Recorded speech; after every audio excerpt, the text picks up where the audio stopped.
speaking of Millwall, let's move on then to League 1 and 2 because Cardiff were unable to find the net against Blackpool, who are sat in the relegation zone. It now means the Bluebirds only have one win in their last 5, struggling for form in the run-in. Do you think there's any chance they could bottle automatic promotion?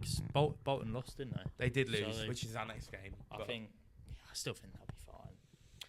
It would have only been 8 points, I think, if Bolton had won, but I think it stays at 11. Which 8 is still a massive gap, even if they lost. They still need to win games. Oh yeah, of course.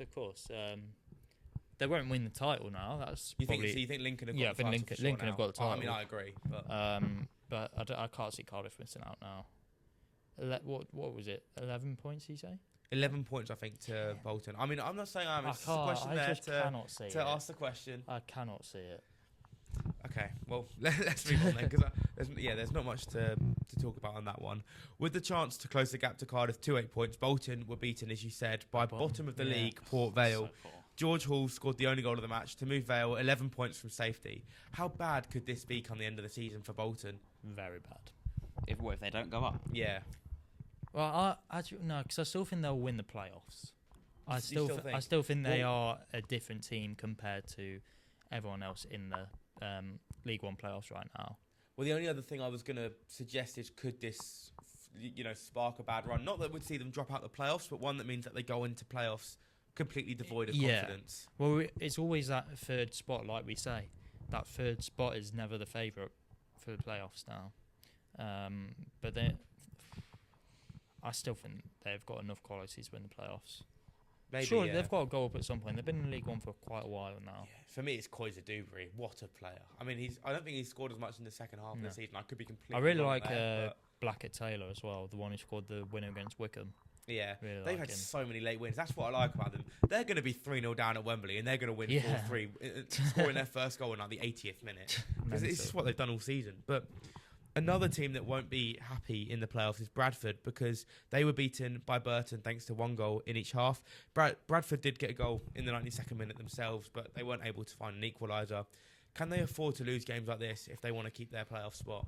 What's the gap? Do we know? It's small. I don't know exactly. It's probably about 4 points. It's still an unbelievable season for them, considering they were League 2 last year. I mean, yeah, Bradford have a 6-point gap to Plymouth, who are Tell you seventh. what a turnaround by Plymouth. Yeah, Jesus Christ. The thing I'd say is, if you look down to, even Luton Town on 55 points, they're only 5 points away from the playoff spots. There are, there's a good race. There's about 8 teams that could finish in the playoffs. Last week, Reading were in the playoffs. They're now 8th. Obviously, this is where we need Ethan for Wickham knowledge. Yeah, Wickham, they didn't have a good result this weekend. We'll get on to that one later as well. But yeah, I just think I'd be worried if I was a Bradford fan, because... Yeah, but it would be disappointing if they miss out on playoffs, but still proud to see Surely them. if you're Bradford, you're happy just being League One. Yeah. I suppose so.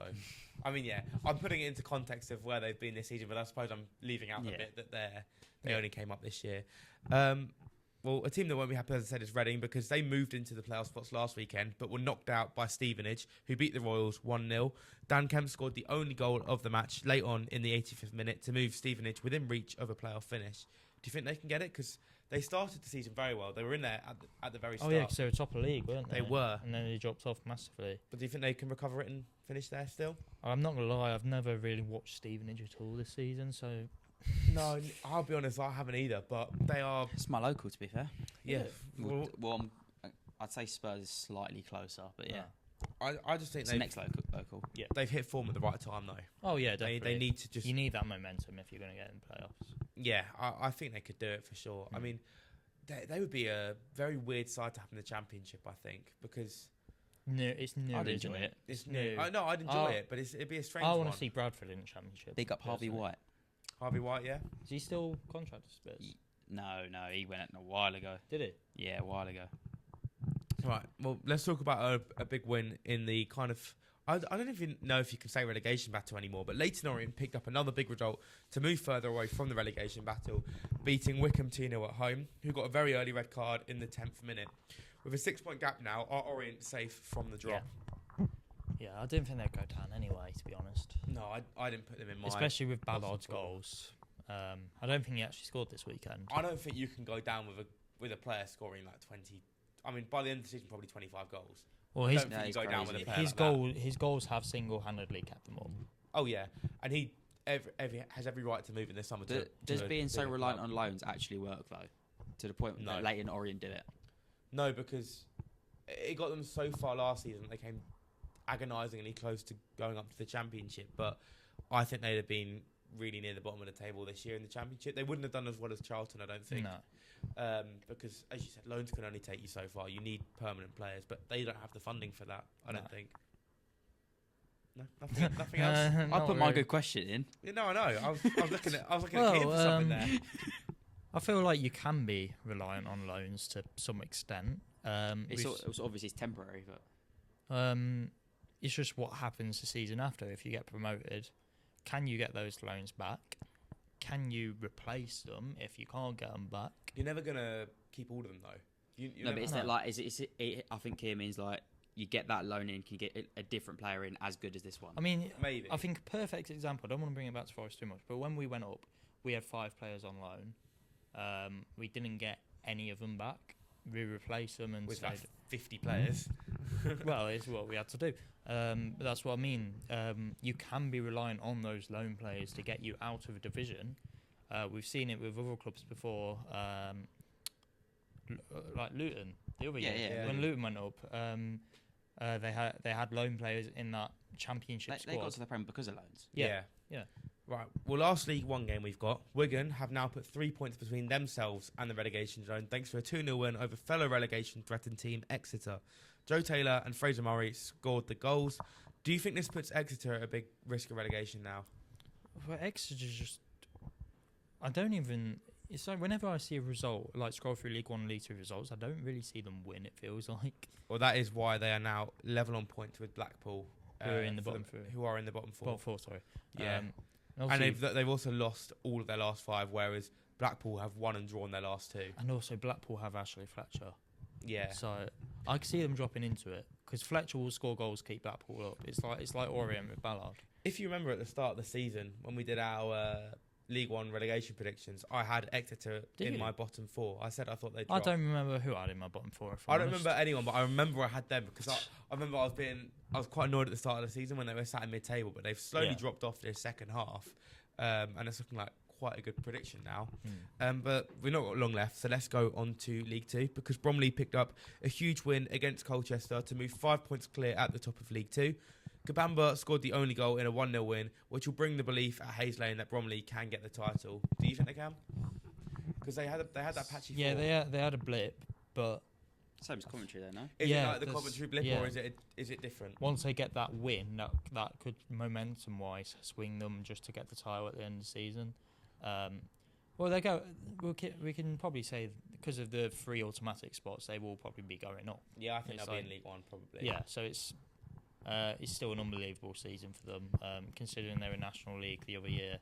Don't know how well Michael Cheek has done this season, to be honest. Not as well, I don't Has he think. not But done as he's well? still, But he's they're still done still- okay. They're still going He's up. old, though. He can only take you so far. Yeah. I say that, bloody, what's his name? David McGoldrick. Oh, did true. one of the Different best beast. players in League One, isn't he? Yeah, well, a result that did help Bromley, though, and it was a bit of a shock result, was that Barnet beat Autos Hopefuls MK Dons 3-1 away from home as well. MK took the lead, but Barnet equalised in first half stoppage time. By the 57th minute, they had the 2-goal cushion. How crucial could that be for the Autos race with Notts County sitting just behind Cambridge and MK? I did say Notts County would be the ones to get autos, I said Cambridge would drop out. But no, MK do have, like, on paper the best squad in the league, so it's like you'd still expect them to be in the automatic spots by the end of the season. So I'm still sticking with my prediction: MK and Notts to get. You still think? Yeah, I still think Cambridge will drop out. Yeah, the weird thing I'd say as well is with Barnet, they have been one of these sides this year that just get random results. That they kind of have. That's all they've needed, though, hasn't it? They're sat mid-table, so they've had a very good season coming up from the National League, but they just seem to beat teams that they probably shouldn't beat and lose to teams that they should be beating. Proper EFL club. Yeah, I mean, it's what you expect in League One. But we'll talk about the other Autos team because we said Cambridge. They continued their great record at home with a 1-0 win over playoff candidate Salford. James Gibbons scored the goal in the 50th minute, and it means the gap to 4th place Notts County remains at 2 points. Who's getting it then? You think Notts County? Notts. Would you? Go on, Ronnie. Just for a guess. It was Salford one of them. Salford are too far down, I think. I wanted Fabio Barini to be there. I mean, they might do, but I doubt I keep it. forgetting he's there, to be honest. That is brilliant. Didn't he score against them for Liverpool or something in the cup? It was something like that. There's some that's there's a stat like that. Salford, Sunderland, it might be Salford are only 5 points off. It's not implausible. I mean, Swindon themselves are only 3 points off. Ian Holloway. So who am I saying out of? Because I've got zero ball knowledge. Whoever you like. So Cambridge are currently third. 2 points behind them is Notts County. 1 point behind that is Swindon. Notts County, Tyrese Hall. You think Yeah. Notts County, yeah? Up the Notts. And then the final game we'll talk about this week is Grimsby, because they beat Barrow 5-0 with braces from James Kabir and Kieran Green. Andy Cook scored the other goal from the spot, and it sees Barrow remain rooted to the bottom of the table with National League relegation looming. They're down. Is it down? Yeah. Can't lose 5-0. To be honest, I think they're a bit of a tin pot club, so... They're not really They won't be missed. There's bigger clubs in the National League. Yeah. Out of all like the teams I've seen, like for example, I really apologise for referencing like FIFA and stuff, but anyway, like if I go through like teams and I scroll through of clubs in the EFL, the Premier League, like the ones I least expect in there is like a Barrow. I was like, I barely know who you are, and then they go down. They won't be missed. And I'll forget they exist. Fair enough. Bring back Rochdale. Also. Yeah, Rochdale. I like Rochdale. I know Rochdale.